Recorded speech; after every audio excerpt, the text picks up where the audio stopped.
What's up guys, got a loyal Patreon request today. This one's called 8 Things People Get Wrong About the US Military. So I would say, you know, living in Ireland guys, we have a pretty good military. We have pretty good, it's called the Defence Forces. And I do love the army. Ever since I watched Rambo at the age of like 10 or 11, I always wanted to be in the army, running around with guns and taking out the enemy, you know, in Iraq, Afghanistan. I thought it was really cool. As I grew up guys, I kind of started to not want to be in the army anymore, so I don't want to pursue different things, but I always still have a great love for the army, special forces. I love that stuff guys. You know, it's really a big part of my life because I really like to see, you know, the army and how they do things. You know, I tried to serve in the reserves before, but I never happened because different things happen in the world, let's just say. But yeah guys, really cool. I love the army. This one should be crazy. I'm sure this is going to basically just talk about the wrongs that people get in movies, because I'm sure the movies overinflate things and they talk about the, you know, how different things are run in the movies. But this one should be incredible guys. Drop a comment down below. Check out my Patreon as well. Loyal subscriber, make requests over there. New videos on Patreon every single day. And yeah man, let's see what they get wrong and right about the military, especially from an overseas perspective. Looking at this from Ireland guys, we have a completely different setup than they do in the US, man. It's completely different from what I see in the movies, okay? And from what I hear about from friends and acquaintances, guys. So, let's get it. 8 things people get wrong about the U.S. military. Attention soldiers. There are 6 branches of the U.S. military, and each and every one has popular myths surrounding it. Oh, damn. Okay, so 6 branches. I thought it was 5, but they invented a new one. They just have one called the Department of the Air Force, but I think it's Space Force, I think. So they got the Coast Guard, the Marine Corps, they got Department of the Navy, the Army, the Air Force, and then Space Force. So thanks, film and television.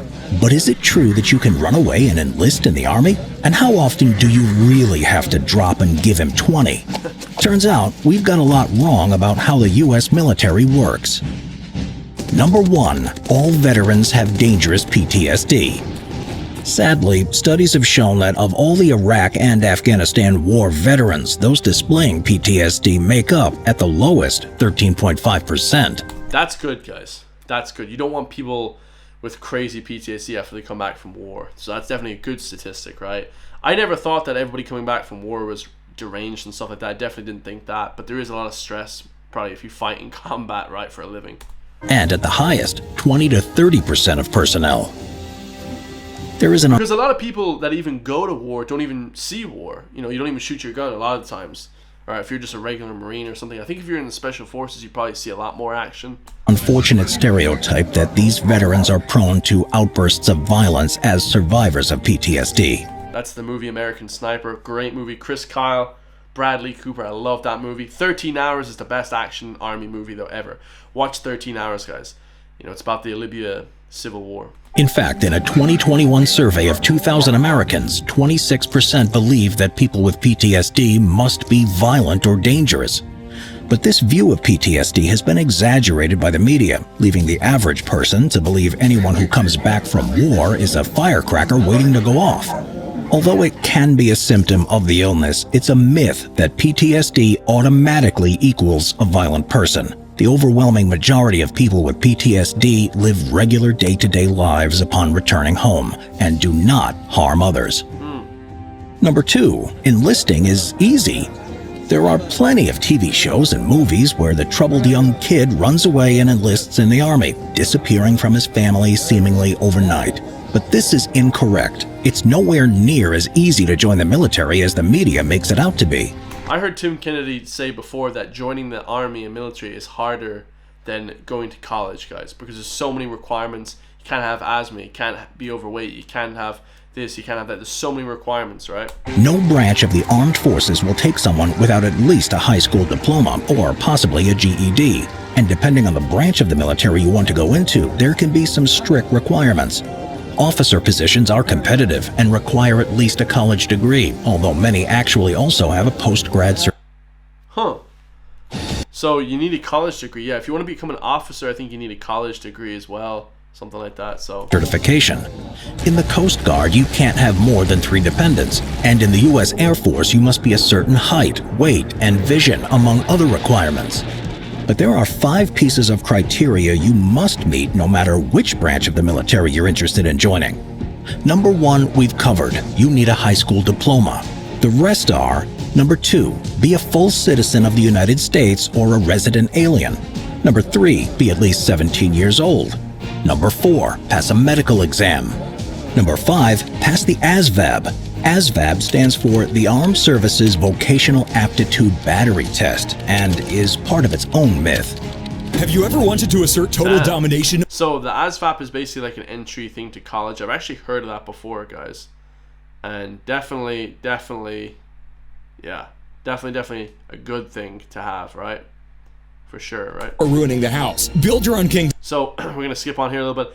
Yeah, it's crazy the amount of certifications you need, guys, to be actually in the army. It's crazy. ASVAB is a test that assesses your mathematical reasoning, understanding of mechanics and science, word knowledge, as well as your ability to assemble objects. No matter what part of the military you're interested in, you will take this test. But some people believe the ASVAB doesn't matter and that you can get into the U.S. military without passing this crucial exam. This is not true. Every branch of the U.S. military requires a passing grade in this test, although what that score is varies from branch to branch, with the U.S. Air Force having the highest score requirements to join. Number 4, the drill sergeant will drill you into the ground. Drop and give me 20. Thanks to television and movies, we believe that training is brutal, with a sergeant continually screaming in your ear, forcing you into back-breaking amounts of exercise, and the punishment of cleaning the entire mess hall with a toothbrush. But while this may have at one time been true, this is not an accurate representation of the military and its trainers today. Yeah, I heard that in 2023 or something, 2022, they actually switched up the training. So they said that basically if you can't do the job, only getting screamed at, shouted at, then you're not fit to be doing the job at all. So it kind of makes sense like that, right? The U.S. military has now banned hazing in any form and has a zero-tolerance policy for those caught doing it. Although it may still take place, it is no longer encouraged or officially sanctioned.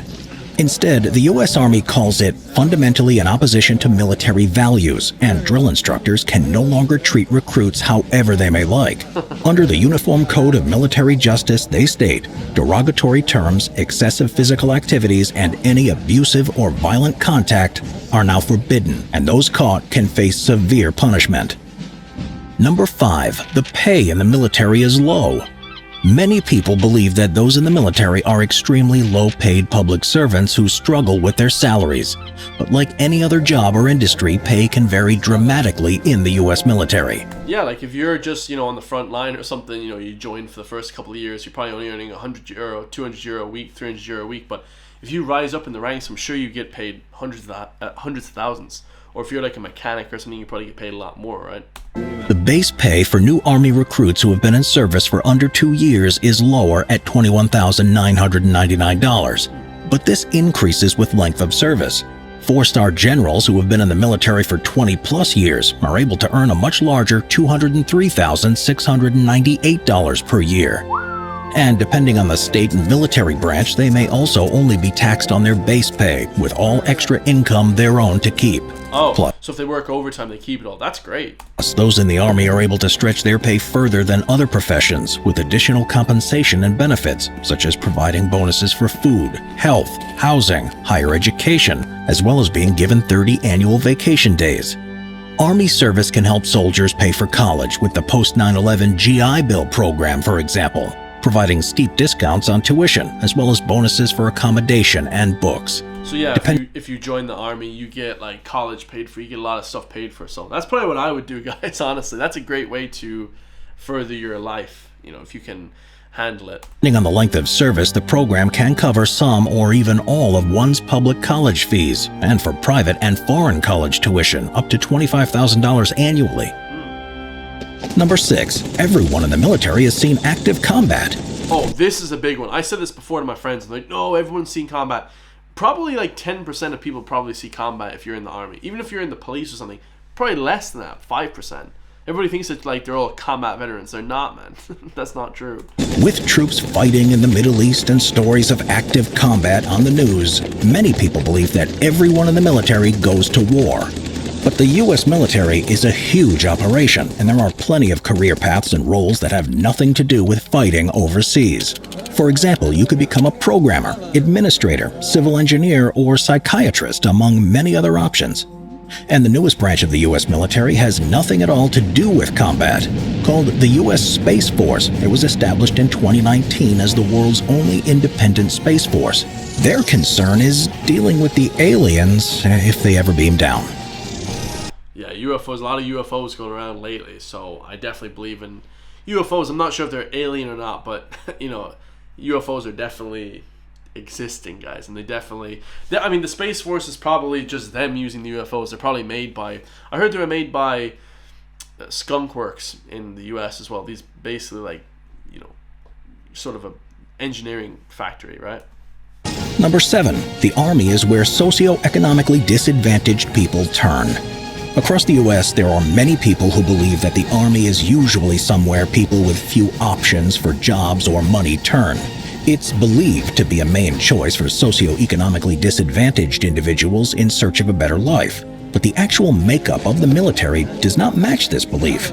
A study in 2020 showed that a diverse range of people are attracted to a military career path, and that the poorest and wealthiest communities are actually underrepresented, with the majority of recruits coming from middle-class backgrounds. Yeah, I believe it, guys. You know, I believe that.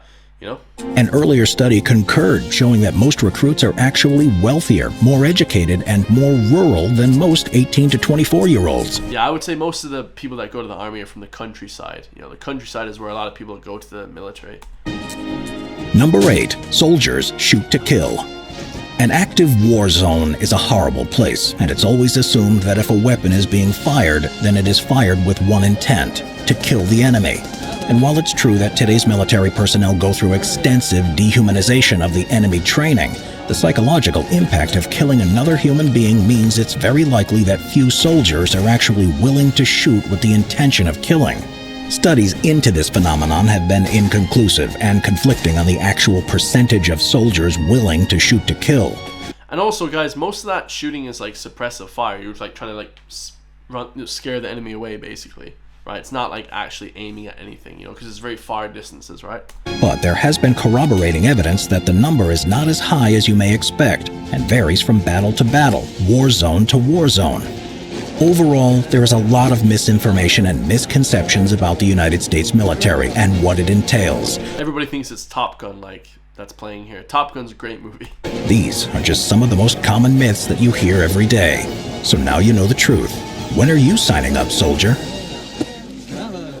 Well, I would sign up, but I'm not an American citizen, which sucks. Yeah, absolutely fire. It was always a romantic idea, I think, more so than anything for a lot of people, you know, watching the movies and stuff like that. When you watch Bad Boys 2, you're like, oh, I want to join the police or something. I want to join the guards, you know, so it's very different when it comes down to it, guys.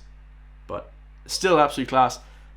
I do love the Army, guys. You know, I was talking to an officer last year, and it was a woman in the Irish Army. And I said to her, oh, thanks for protecting us, something. And she said, out of 10 years of being in the Army, she's never had an Irish person say to her, thanks for serving in the Army, you know. And she was overseas like 5 or 6 times. So, yeah, absolutely more respect should be given to that military, especially the US, guys. They do a ton of stuff.